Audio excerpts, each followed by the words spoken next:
আমার প্রিয় বন্ধুরা, আমার সাবস্ক্রাইবাররা, আজ আমাদের সকল ভারতবাসীর মন বিষণ্ণ, আমাদের মন অত্যন্ত ভারাক্রান্ত।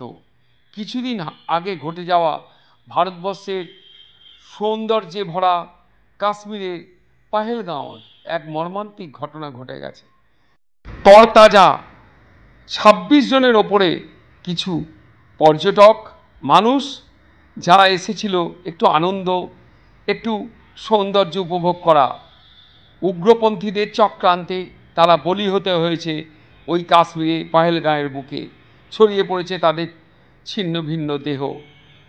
ঘৃণা এবং সমস্ত দেশ তাদেরকে জানিয়েছে ধিক্কার।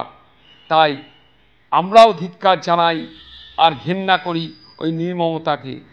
এবং আমি চাই, আমরা সকল ভারতবাসী চাই যে ওই সমস্ত উগ্রপন্থীদের কঠিনতম কঠিন শাস্তি হোক। সারা ভারতবর্ষ বুঝিয়ে দিক ওই শত্রুদেরকে যারা এই নির্মম কাজ করেছে, যাতে তার কোনোদিন মাথা তুলে দাঁড়াতে না পারে তারা। আমরা চাই সেই প্রতিশোধ। আজ সেই প্রতিশোধের আগুনে আমি একটা কবিতা আপনাদের পাঠ করে শোনাচ্ছি, আপনারা শুনতে থাকুন। কবিতার নাম পাহেলগাঁও রক্তের ক্রন্দন। পাহেলগাঁও নামটা আজ রক্তমাখা যেন ছায়া, শোকে জর্জর রাতের আকাশ, থমকে গেছে মায়া। ঘরে কোণে পুড়ে গেছে চিঠি, ছিঁড়ে গেছে গান, হাঁটু মুড়ে পড়ে আছে নিথর দেহ, পাষাণের মতো প্রাণ কেঁদে উঠছে মন প্রাণ। কোথা থেকে এলো ওই নির্লজ্জ কাপুরুষের উগ্রপন্থীর দল? তারা বন্দুক নিয়ে ঝাঁঝরা করে দিল ওই সমস্ত নিরাপরাধ পর্যটকদের।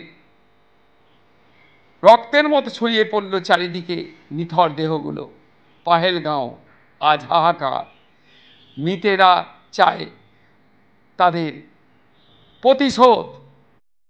কোনো বিচার নেই, না বিচার হবে।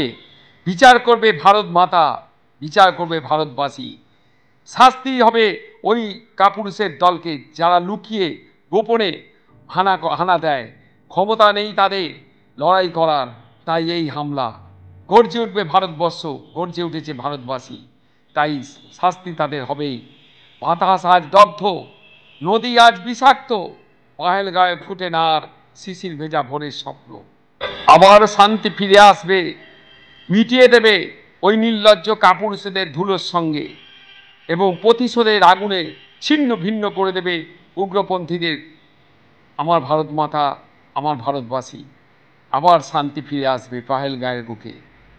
সেই মহাশক্তি আছে ভারতবর্ষের আর ভারতবাসী।